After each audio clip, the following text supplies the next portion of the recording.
BDS বা Bangladesh digital সার্ভেতে 7 শ্রেণীর জমি ধরে রাখতে পারবেন না, বিডিএস জরিপে অন্তর্ভুক্ত করাতে পারবেন না। সুপ্রিয় দর্শক মন্ডলী, গ্রাজুয়ালি দেশব্যাপী চলছে বিডিএস জরিপ। এটা হলে যে সকল জমির মালিক তাদের জমি বিডিএস রেকর্ডভুক্ত করতে পারবেন না, রেকর্ড হবে না, ফলে জমি হাতছাড়া হয়ে যাবে।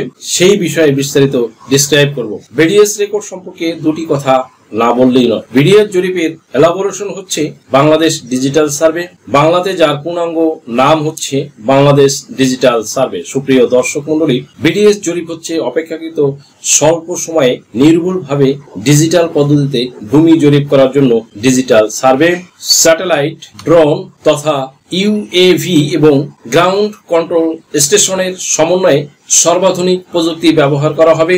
সারা দেশে ডিজিটাল ভূমি সার্ভে বা বিডিএস বাস্তবায়িত হলে, ভূমি জরিপ সম্পূর্ণ হলে ভূমি ব্যবস্থাপনা অফিসের মধ্যে অনলাইনের মাধ্যমে সকল ভূমি মালিক এই সকল আপডেট তথ্য প্রয়োজন মতো দেখতে পারবে। মৌজা ম্যাপ এবং রেকর্ডের মধ্যে সংযোগ জমির মালিকদের সহজেই অনলাইনে রেকর্ড এবং প্লট প্রবেশ করতে সক্ষম করবে। বিডিএস এ পুরো সিস্টেমকে জাতীয় ভূমি সার্ভিস অটোমেশন সিস্টেমের একটি মডিউল হিসেবে একত্রিত করা হবে।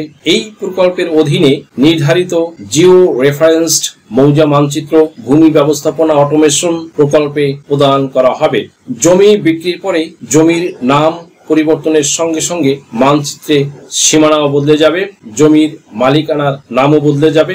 এবার আলোচনা করব এই জরিপ হলে কোন কোন জমি, কাদের কাদের জমি রেকর্ড করাতে পারবেন না। ফার্স্ট অফ অল হচ্ছে প্রথমত অর্পিত সম্পত্তি এবং হিন্দুদের জমি। তারা যদি বিক্রি করে না দিয়ে থাকে তাহলে এই উক্ত সম্পত্তি আপনি চাইলেও আপনার নামে বিডিএস রেকর্ড বা বাংলাদেশ ডিজিটাল সার্ভে অন্তর্ভুক্ত করাতে পারবেন না। আপনি যদি কাগজপত্র ছাড়া জোর জবরদখল করে জমি ভোগ দখল করেন তাহলে আপনি বিডিএস এর রেকর্ডভুক্ত করাতে পারবেন না। আপনি যে জমিটি বাংলাদেশ ডিজিটাল সার্ভে বা বিডিএস রেকর্ডভুক্ত করাতে চান, উক্ত জমির যদি কোনো প্রকার কাগজপত্র না থাকে তাহলে কাগজপত্র, দলিল খতিয়ান, সিএস, এসএ, আরএস, বিএস বা বিআরএস, ঢাকাতে হলে চিঠি জরিপ, এই সংক্রান্ত যে খতিয়ান রয়েছে এই খতিয়ান এবং আপনি যদি ক্রয় সূত্রের মালিক হয়ে থাকেন তাহলে অবশ্যই আপনার জমির দলিল আপনার লাগবে, এটা mandatory.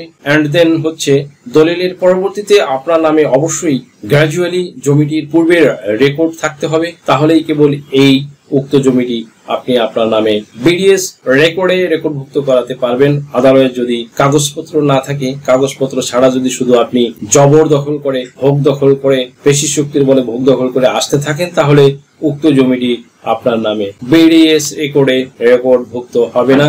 This is clear. I hope you understand.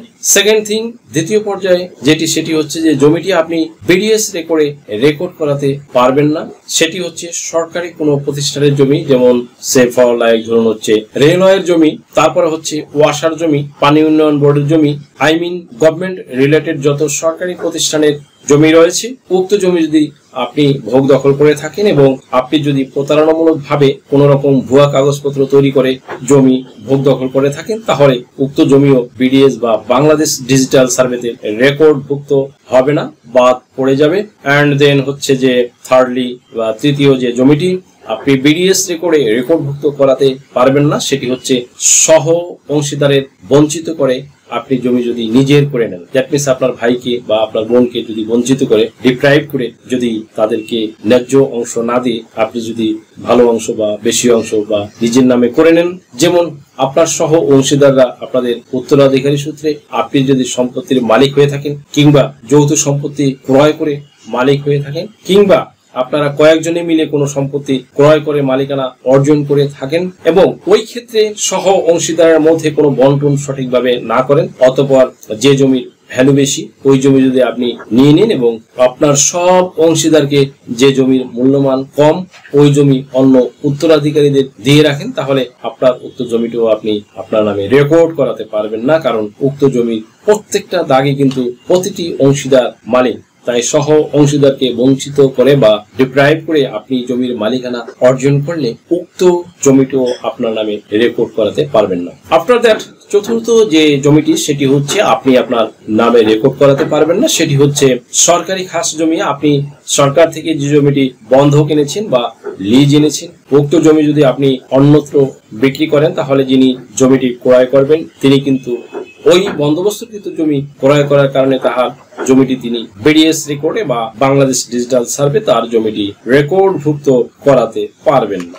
সুপ্রিয় দর্শক মন্ডলী, তারপরে হচ্ছে পঞ্চম যে জমিটি রেকর্ডভুক্ত হবে না সেটি হচ্ছে মালিকানার চেয়ে বেশি জমি বিক্রি করলে, যেমন সে ফর হচ্ছে আপনার কয়েক খণ্ড জমি এবং আপনার কয়েকজন যৌথভাবে মালিক আছেন, যেমন হচ্ছে আপনার উত্তরাধিকার সূত্রে আপনি মালিক হতে পারেন, কয়েকজনের যৌথভাবে একত্রে কিনে মালিক হতে পারেন। এখন কথা হচ্ছে আপনি যতটুকু সম্পত্তির মালিক তার চেয়ে বেশি জমি যদি আপনি অন্য লোকের কাছে বিক্রি করে দিয়ে থাকেন তাহলে উক্ত জমি কিন্তু রেকর্ড করাতে পারবেন না, যিনি ক্রয় করবেন তিনিও কিন্তু রেকর্ড করতে পারবেন না। এই হচ্ছে ব্যাপার। এমত অবস্থায় কিন্তু উক্ত জমি বিডিএস রেকর্ড থেকে অনায়াসে বাদ পড়ে যাবে, অটোমেটিকলি বাদ পড়ে যাবে। সুপ্রিয় দর্শক মন্ডলী, তারপরে ষষ্ঠত যে বিষয়টি, বিডিএস রেকর্ডে যে জমিটি আপনি বিডিএস রেকর্ডে রেকর্ড করাতে পারবেন না সেটি হচ্ছে বন্টননামা দলিল ছাড়া আপনি যদি যৌথ সম্পত্তি ক্রয় করেন।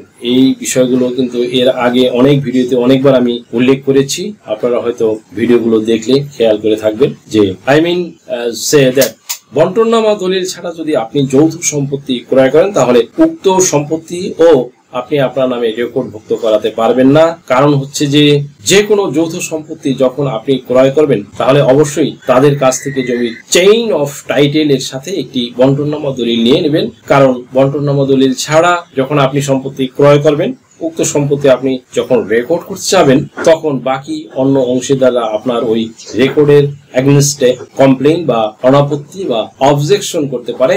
তাই ওই জমিও আপনি আপনার নামে বিডিএস রেকর্ডে নিজের নামে অন্তর্ভুক্ত করাতে পারবেন না।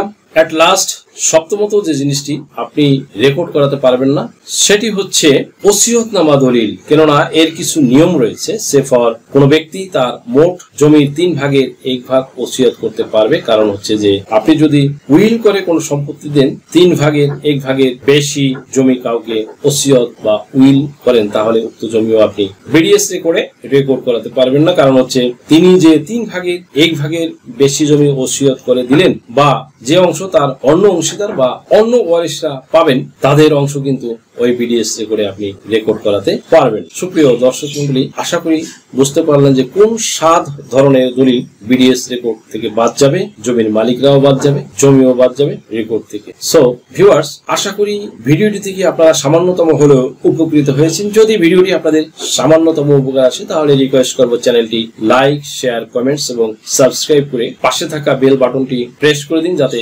পরবর্তী ভিডিওর নোটিফিকেশনটি খুব সহজেই পেয়ে যান। সো আজকের মতো এখানে শেষ করছি, দেখা হবে অন্য কোনো দিন, অন্য কোনো ভিডিওতে, অন্য কোনো আইনি কন্টেন্ট নিয়ে। সেই পর্যন্ত সকলে ভালো থাকুন, সুস্থ থাকুন, নিরাপদে থাকুন। আবারও সবাইকে ধন্যবাদ জানিয়ে এখানে শেষ করছি। আল্লাহ হাফেজ। দেশ ও বিদেশ থেকে যে কোনো ধরনের হলফনামা, এফিডেভিট নিতে চান, কাবিননামা, নিকানামা যে কোনো ভাষায় অনুবাদ করে বিভিন্ন মন্ত্রণালয়, ইসলামিক ফাউন্ডেশন থেকে সত্যায়িত করে নিতে চান, শিক্ষা সনদ বা অন্য যে কোনো ধরনের ডকুমেন্ট শিক্ষা বোর্ড, শিক্ষা মন্ত্রণালয় থেকে সত্যায়িত করে নিতে চান, ধর্ম পরিবর্তন করে কোর্ট ম্যারেজ করতে চান, কুরিয়ার, ইমেইল, হোয়াটসঅ্যাপ, ইমো, মেসেঞ্জারিতে ডেলিভারি নিতে পারবেন। তাছাড়াও সরাসরি এসেও নিতে পারবেন। Mobile number 01724583880।